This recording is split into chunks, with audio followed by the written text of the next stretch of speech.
Assalamu alaikum wa rahmatullahi wa barakatuh. Wannan shi ne video namu na 28 a cikin wannan series da muke yi mai suna koyi PowerBI. Kamar yadda na faɗa, insha Allahu zan yi bayani akan PowerBI tun daga farko har zuwa gwargwado abinda ya kamata a ce mutum ya sani a ciki. Idan ba za ku manta ba, video namu na ƙarshe mun yi bayani ne akan DAX na average function. Yau insha Allahu a cikin wannan video za mu yi bayani ne akan DAX na minimum.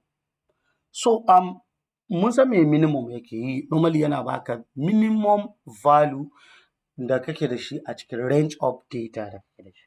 So shi ma minimum function na DAX ana calculating nashi ne using calculated measure, kamar yadda muka yi sum da average. So idan za ka yi wannan za ka danna new measure. So za mu iya maybe muna neman minimum monthly revenue. So shi ne maybe abin da muke nema. So zan ce min monthly revenue.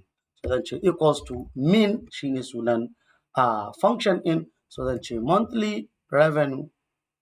So this is our monthly revenue. Let's say danna enter. So za mu samu minimum monthly revenue now. So kamar yadda na faɗa, ba za ka ga minimum monthly revenue naka ba sai idan ka yi adding card, sannan ga minimum monthly revenue namu nan sai mu danna. So wannan shi ne minimum monthly revenue da muke da shi. So let me get maybe mu san minimum quantity sold. Maybe bari mu ga wannan. So za mu iya cewa min QTY sold equals to, za mu iya cewa shi ma min open bracket, min shi ne sunan function ga open bracket sai mu ce quantity. So za mu ce quantity sold sai mu danna enter.